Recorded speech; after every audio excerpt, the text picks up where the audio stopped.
Hello, I am Charles Musgrove with the Bean Team and host of Business Matters. Welcome back for another exciting episode of Business Matters. We're doing the pre-roll right now before the actual show recording takes place that is out there on Real Talk 93.3. If you're listening to us on Apple Podcasts, also remember to go over to YouTube. We have the full picture there, so go there, subscribe to our video, and leave us some comments there on YouTube. We'll get back to you on those comments. We've got some other notes in the YouTube publication out there, so go take a look at that. Subscribe to the channel, and then you'll get notified when we post future shows. Today we have in the house Samantha Padgett. Samantha, welcome to our show. Charles, thank you. I appreciate you having me. It's going to be awesome. Samantha is the general counsel for the Florida Restaurant Lodging Association. Yes, sir. So that is Florida Restaurant Lodging Association is an important association in the state of Florida that represents the hotels, the restaurants, all the lodging The folks out tourism there. industry in Florida. Those So are our people. That is a big deal. That's what Florida's about. So Yes, sir. I know that is an important position that you have. So thank you for taking time today. Today we're going to set up the show right now before we get into the details. Okay. But the subject of today's show is going to be the $15 an hour minimum wage ballot initiative that's taking place. So in the state of Florida, Yes, sir. you have to put something on the ballot, you have to get so many signatures. You have to get 766,200 signatures throughout the state. And those signatures have to be certified.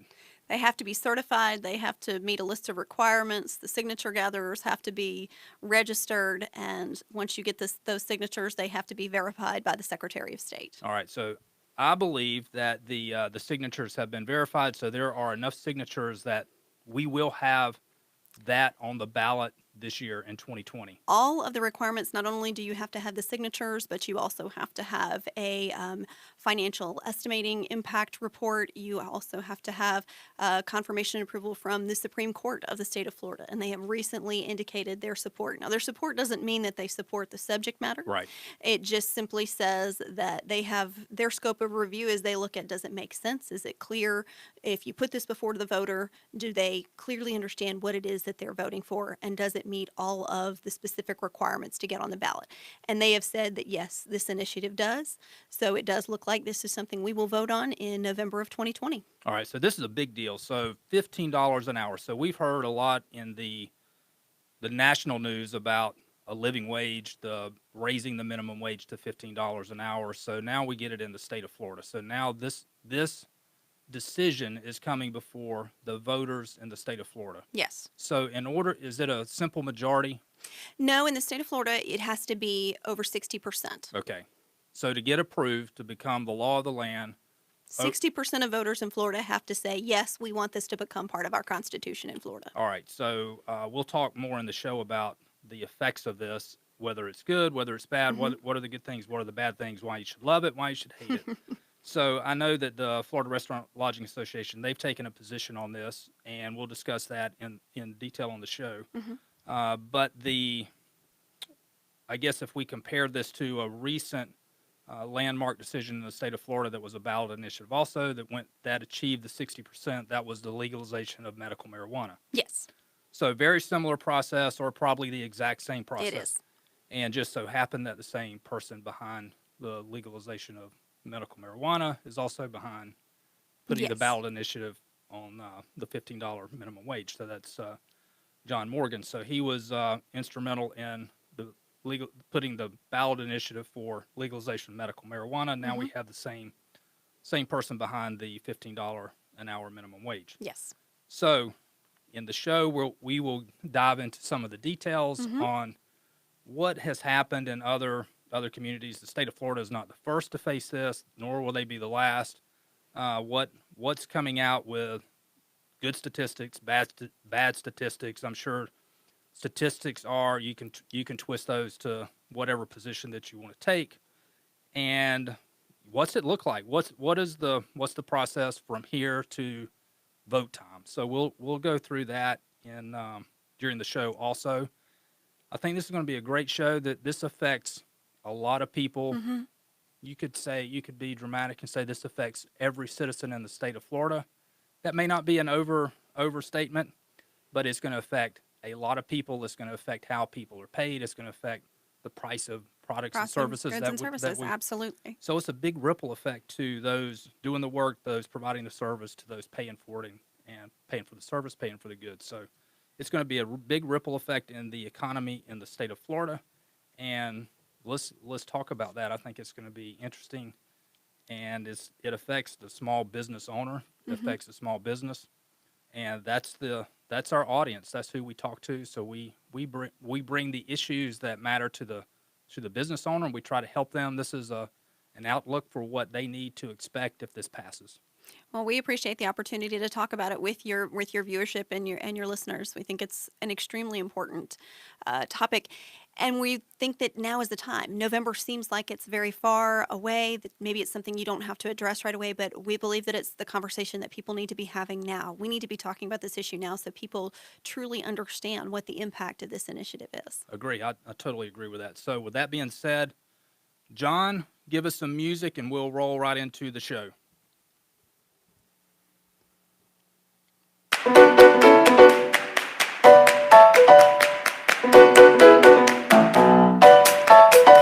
Welcome to the Business Matters Talk Show with Charles Musgrove. On Business Matters, we discuss the issues that matter to your business. Find more episodes on Apple Podcasts, YouTube, and BeanTeam.com. And now here's your host, Charles Musgrove. Good morning and welcome back. I am Charles Musgrove, your host with the Business Matters Talk Show. Guess what? Today we've got another exciting show, another great episode. Today we're going to be talking with Samantha Padgett. Samantha, welcome to the show. Charles, thank you so much for having me. I appreciate it. It's going to be awesome. Samantha is the General Counsel for the Florida Restaurant Lodging Association. So that is a big title, Florida Restaurant Lodging Association. They are a critical association representing the hospitality industry in the state of Florida. Yes, sir. So Florida is all about hospitality. Absolutely. Bringing those visitors in, spending the money, making our economy churn. It is our largest industry, and we want to make this a state that is welcome and open to everyone that wants to come to our borders. And so we support, in fact, they were recently discussing the Florida legislature, that it really is tourism that is driving Florida's economy, and that revenue that is generated from tourism is really supporting every aspect of Florida's budget. So this, when we talk about what an important industry it is, we're not exaggerating. We don't say that just because it's our industry and we love it. We say it because it's true. It is. I believe that, and I think most Floridians believe that too. And we appreciate what you do, what the association does. Well, thank you. It's an important association representing a very critical component of business in the state of Florida. So keep it up and make sure those people are happy and they're well represented. Thank you. We will. So this is the time of year that, as General Counsel, I'm sure you're getting very busy, if you're not already busy, with session. Is it started yet? No, it starts on January 14th. So next Tuesday, all the legislators will be back in town, and they will begin their mission in earnest. And they have 60 days to pass all the new laws they wish to pass for the state of Florida. All right, so that is that's an important time. That's an important time in the state of Florida. And today we're going to talk about one important issue that could be on the ballot. Well, it will be on the ballot. That's been decided. Is the $15 an hour minimum wage ballot initiative. Yes. So we're talking about increasing the minimum wage to $15 an hour. Yes. So that is they've already got the ballot. It's been approved to be on the ballot. So yes. They did that through a process of getting signatures. You have to get, as I said, 766,200 signatures gathered throughout the state of Florida. Those signatures have to be verified by the Secretary of State of the state of Florida. You also have to have the Supreme Court of Florida give their approval. Their approval isn't for the substance of the initiative. It's simply that the initiative has followed the process. They've checked all the boxes, and that when that initiative goes before the voter, that the voter can read it and clearly understand what it is that they're voting on. So they've said, yes, those requirements have all been met, and this is ready to go on the ballot in November of 2020. All right, so the hurdles have been passed. The ballot initiative is going to happen. So we will see on our ballot in November 2020 whether we want to have an increase in minimum wage to $15 an hour or whether we do not. Correct. It'll be that simple. Now, understand the complexities of when that is phased in is not real simple, that it's not an automatic, it's $15 an hour on day one, Correct. but it's phased in over a number of years. Yes. So what are the number of years that's phased in over? So you start out with, and I'll share with you, most of your listeners probably know that the minimum wage is currently $8.46. It'll go. I think it'll go up to $8.56 in the few short weeks. And what it says is, as of January 2021, minimum wage will be set at $10 an hour, and from 2021 till 2026, it will increase $1 every year in January until it hits $15 an hour in 2026. However, it doesn't stop there. The way our minimum wage amendment works in our Constitution is that it will be indexed for inflation. So it will start in 2026 at $15 an hour, but will continue to grow with inflation just as it does now. Wow. And just for information, just to kind of give your listeners and your viewers an understanding of what that increase is. So from the $8.46 that it previously was up to $15 an hour, that's a 77% increase in labor costs. 77%. That's 77%. That's mind-boggling. Yes. Now, for those who pay tipped employees, it's actually an 83% increase. I won't get into the details of the tipped wage and the cash wage. That's a little technical, but for those that pay primarily tipped employees, they actually will experience an 83% increase in their labor costs for those that make minimum wage. Yeah, and that is dramatic, and that I really believe that's going to have the biggest effect on the full-service restaurants that have the tipped employees. Yes. So what we know as a full-service restaurant now with tipped employees, that may be a thing of the past, or we may see a big reduction in the number of restaurants like that have tipped employees. I think of it as think of you as an individual, if you were asked in any of your major expenses in your life to absorb a 77% cost increase, even if it is over 5 or 6 years, you're going to have to seriously think about how you allocate your resources. And because it is such a large increase, I think you'll find any business having to seriously reconsider how they operate to make sure that they can operate with that new labor cost burden. Right. So I think you find them seeking different ways that they can make sure that they can, pay the appropriate wage, but continue to operate and continue to just be able to not even turn. I think some people have a misconception that restaurants, for example, turn a huge profit. They actually operate on pretty narrow margins. Very thin margin. So not only is what happens is that even inside of your income statement or your expenses, when your wages increase like that, then you could have an increase in your workers' comp, your insurance costs. So that is not only restricted to the wage increase, but it's going to have an effect on those other expenses that are triggered off of the wage. Absolutely. And, you look at, if you're going to have to pay an increased wage, look at from the perception of the consumer. Well, if you're going to increase your costs, you're going to have to control for those costs as the employer, but you may also have to consider whether or not you're going to raise prices for your customers. So I think there's really no part of that business operation, whether it's back of the house or the front of the house, that is untouched by this type of consideration. Absolutely. It's hard to imagine a business can absorb that type of increase in a line item like labor. Yes. That they can't pass that along to the customer and still stay in business. Correct. And I think sometimes I always shy away from, on these types of issues, the parade of horribles. Oh, it's catastrophic. Oh, every business will close. Because I think some people don't find that to be very credible. But I think it's very realistic and it's very possible. When you look at this issue, there is no way that some businesses won't close because it is such a large increase. Some people will find a way to operate and continue to operate efficiently and profitably, but I think some people will find that burden impossible to bear.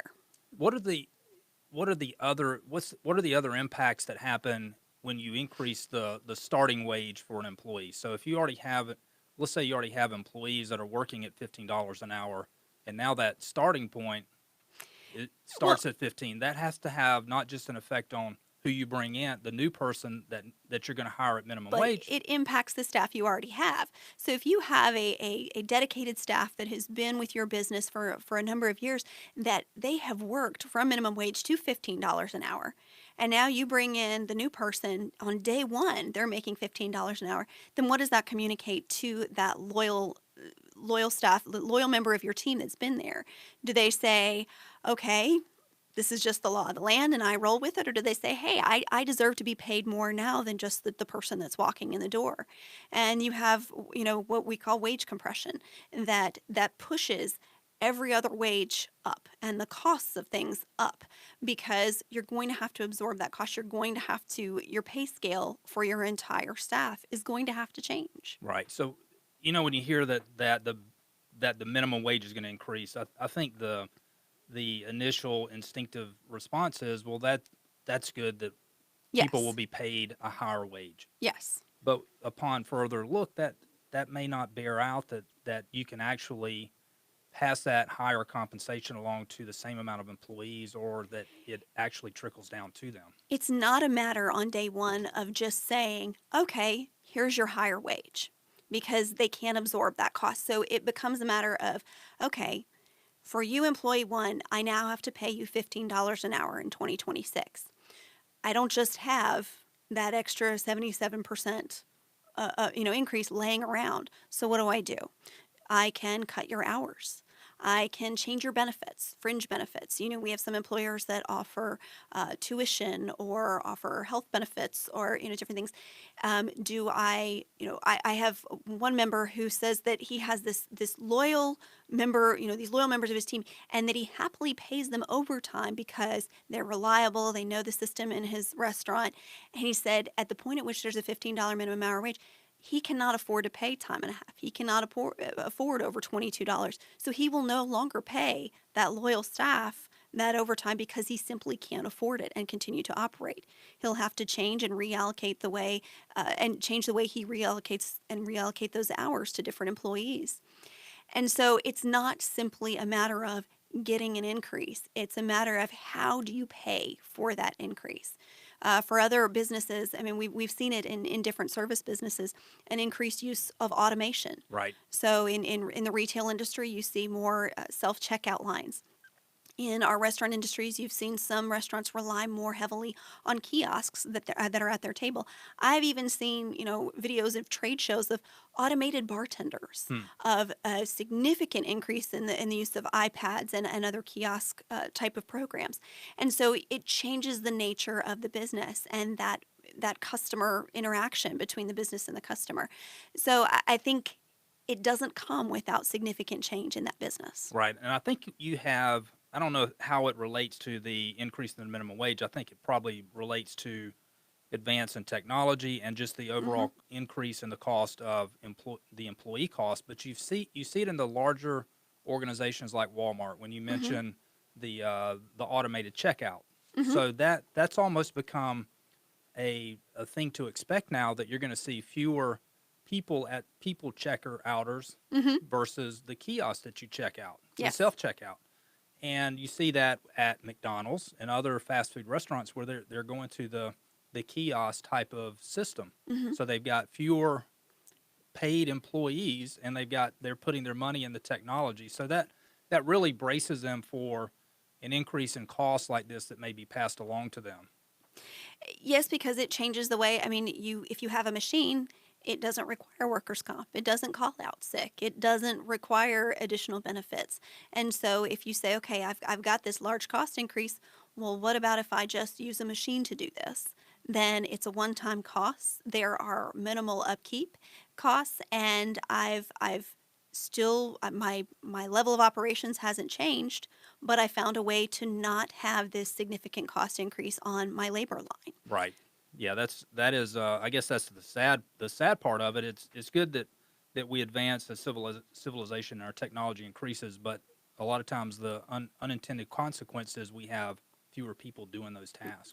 And for us in the hospitality industry, that's concerning to us, because really in Florida, what I think what sets us apart is that person-to-person interaction. Right. And is the ability to, I think that's what, if you could have a good meal, but great service, and that's what you're going to remember. I mean, I've known people who've had a fantastic meal, but if their server wasn't up to snuff, that's really colored their experience. And so we want to be able, from the tourism industry, to provide that great customer service opportunity, that great person-to-person interaction. And it's when you look at what this cost increase does that you find businesses having to seriously sit down and figure out how do they provide the same level of service when the cost has increased so much. Right. It does become a point of which how much of that cost can you pass on to the customer? How much Yes. are they going to be Can willing to actually pay? absorb. Right. And I had one of my CEOs of one of my member companies who said it's interesting that in the restaurant industry that people will only pay about 5% of their income to eating out. And it doesn't matter how much more they make or how much less they make, that really they're not willing to go much above that. And he said that that statistic has remained strangely constant. And so for especially the restaurant industry that becomes increasingly concerning, that you can't possibly expect to pay for this entire increase simply by passing the cost on to the customer, because the customer simply can't bear that and won't bear that. Right. And so then you do have to look at changing your operations and changing the way you staff your establishment. Right. There's going to be a lot of changes over the next few years if this passes. Yes, absolutely. What has been the other communities? I know the state of Florida. Correct me if I'm wrong, but that is a ballot initiative that affects the entire state. Correct. There's other places in the United States, other communities that they can pass this on a local level. There have, yes, in Florida, it is preempted to the state level, so nothing can happen on a local level. We have seen in other states, in San Francisco, they've passed a minimum wage, in Seattle, in New York City. And it's like anytime you look at something, and we talked about it earlier, statistics, you can read them to support your position, you can read them to be negative towards your position. I think what I would say is what I've seen is we've heard of in places where the minimum wage is increased to over $15 or above. We've seen a lot of restaurant closures. We've seen people whose hours have been cut, whose benefits have changed, and even though yes, they may be making more an hour, overall, cumulatively, they may not be making more because that business had to figure out how to absorb that cost. Right. And they did it by cutting hours. Yeah. That's unfortunate that happens, but that's how those businesses survive. Yes. So, where was this first enacted? Was it on the West Coast, in the Northeast?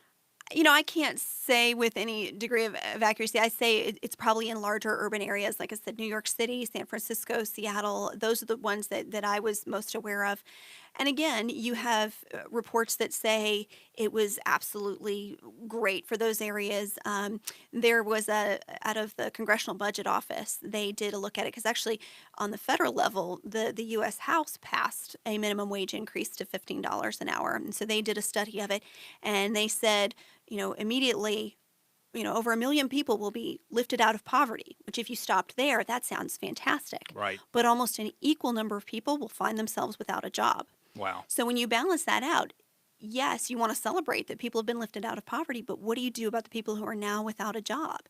You can't look at just the benefits of this. You have to look at the result of it and what comes of it and the potential drawbacks. And I would say not even potential, the definitive drawbacks that will come with the passage of such an initiative. So you said that the House passed that. That's the U.S. House. Right. So they did pass it. It's given the political nature in D.C., it's highly unlikely that's something that the U.S. Senate would pull up and hear. Right. And we don't anticipate that they will do so. Yeah, that's what I've heard also, that this is really a dead issue at the federal level. Yes. So we're in January right now. So what does the path look from January to November? What's going to happen as far as the battle lines drawn, the communication, the effort that those that are for, those that are against this passing? I think you'll find it's human nature is that the further away you are from an issue, the less likely it is you are to get someone's attention and hold their attention. So we have, as an association, have to be very really driven about, and really realistic about, okay, in January, how much are people going to pay attention to this? Probably not a lot. But we have to have a plan that as we get closer to November, how are we going to talk about this? How are we going to put this in front of people and make sure that they're paying attention to this? And we're really in discussions about that now, internally and with our members. Even before this initiative is approved, we went around to all our regional chapters and said, hey, this is coming. This is likely to happen. This is likely to be on the ballot. You need to be looking at your your business and talking about how this impacts your business. And we're seeing a lot of feedback, especially from our smaller businesses, our local businesses, our independent operators that say, this is not something that we can absorb. This is incredibly detrimental to us, if not a business ender. And like I said, I don't like the parade of horribles. I don't like to light my hair on fire. But I think for some small businesses, for mom and pop locations, I think this is something that could make or break them. So that's the business owner that's making that comment, that it could be, they may have to take drastic measures. Yes. And that could be as drastic as we're gonna close our business. But the message has to be delivered to the wage earner, those people that are affected by that, because that's really the masses that are affected and that's going to come out to vote. I think anytime you're delivering a message and you're talking about an issue, as much as we all want to think of ourselves as people that think about our fellow man and think about the broader issue, I think when an individual steps into the voting booth and they have the ballot before them, and I think now the way our voting system works is a lot of people, their ballots are mailed to them, they early vote, so they're even taking a little more time to consider these things.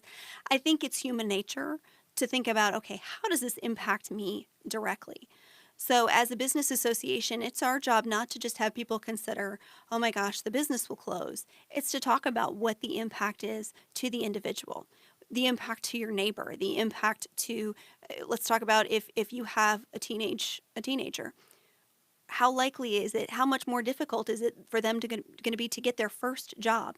If a company is now paying $15 an hour, they're going to want some serious labor for $15 an hour. Exactly. They're going to want experience when they hire it. They're not going to want to give that starting position to somebody that they're mentoring or they're training, that they can afford to have that extra training time. That position becomes more and more competitive. And that's why, we talk about a minimum wage. A minimum wage is not, and I'm going to say something that's unpopular and probably going to get, me a little negative feedback. A minimum wage was not designed for a person to support themselves throughout their life. It was not designed to support a family. It was designed to be a training wage, a starting place. Right. It was designed to bring in a person who knows nothing about a business, knows nothing about an industry, and give them a basic wage as they learn how to contribute, as they learn the system in that company, as they learn and grow. And as you learn and grow and become a more valuable employee with a more valuable contribution, your wage should grow also. Right. That's exactly right. So it's a starting point for the youth. Yes. For those that need that starting job to get started in a career. And so we want to talk about what is the impact, again, to the neighbor, to the individual, to us as a person. And I think that's where we have to talk about, okay, yes, it sounds great for people to make an increased wage, but what if that actually ends up costing them hours? What if that ends up costing them a job? What if that ends up raising your prices? What if you're on a fixed income and you have no space in your budget for any type of increase? What is the impact to you? Right. And that's what we really need to talk about is our community as a whole and also each individual. What is the impact of this? Because as you said, I don't think this is something that will be an isolated impact only to those working in minimum wage jobs. I think we will feel the reverberations of this throughout our communities. Exactly. So since we're talking about what happens between now and the time we go in the voting booth or we get our election form, Mm-hmm. our mail-in ballot, what is the how are the numbers? Is it too early to know what the margins are going to be? Are we talking about it's a 1% to 3% that we have to convince one way or the other that this is going to swing that tight? So if we're talking broadly, you can break it down by demographics, and those are different depending on party, depending on race, depending on socioeconomic level. Those are different things. But if you're just going to kind of break it down to the basics, the most recent polling that we've seen, we probably, back in June of 2019, saw some polling that said that it's across the board, about 65% of people favor this amendment, with some changes and with some comments by key leaders, in our state, we see that decrease, and so now it's down to about 62%. So when we have a requirement that we hit 60%, really you're only looking at having to convince 3% of people that this is not a good idea. Right. So it does come down to that 3-4% is that's really in the margins on one way or the other. Yes, and really, and again, helping people get past that initial feeling of, oh, of course this is good for everybody, and look just a little bit deeper into it and say, okay, but is it really, once you start people paying, where, money it's not free. Right. And so when you're paying that more, where does that come from, and what is the true cost of that throughout that business and throughout that community? So how are the numbers lining up? Because you have to have this comes down to a big money spend too on the money that gets in front of pro or against. It does. So you've got, I would think, the big business. Tell me how that's breaking down. Who's supporting this? Who is against this? Well, it's funny, and this is a conversation we're definitely having internally now. You do have some large companies, and please don't make me name them, that have already made a decision internally that they are going to pay $15 an hour. So for those companies, they're not really entering into the fray. And I think we've seen that even on the retail and those that are in the hospitality, where they have certain companies have already made a decision that they're going to do that. Yes. And they are I will say the ones that I've noticed, they are the large international companies that are doing that. Yes. So they have more depth to do it, and maybe they have the ability to rely more on technology than the small mom and pop company. And so for those companies, even though they're likely to still experience the same issues and the same impacts, they're less likely. They don't want to enter into this question because of, I think the initial feeling is the pushback that you would get, and it's very easy to say, oh, you don't support the worker, you don't value the worker, and so you see people being more engaged and active, and you see on social media potential blowback, and a lot of potential strong blowback if people are displeased with the actions a corporation is taking, and so I think that does cause some hesitation. I will tell you that any company that operates with workers, they understand the value of their workers. They understand the value of their employees. They can't attract customers without that. And real quick, those that are against it? Those that are against it, well, I think it's not Florida Restaurant Lodging Association that's fighting this battle alone. Yes. So and that's what we are. We are in the process of really engaging our membership and also engaging our other associations in the business community, those in the retail industry, those in the petroleum industry, and reaching out to other associations and other businesses and saying, how does this impact you, and can we work together to get this message out? Very good. Samantha, we're running short on time. You have been listening to Business Matters. I'm your host, Charles Musgrove with the Bean Team. Check us out on YouTube, Apple Podcasts. Samantha Padgett, General Counsel for FRLA, $15 an hour wage ballot initiative. Check us out every Sunday at 11:30 a.m. on Real Talk 93.3. I am Charles Musgrove. Have a blessed day, a great week, and we'll check you out next week.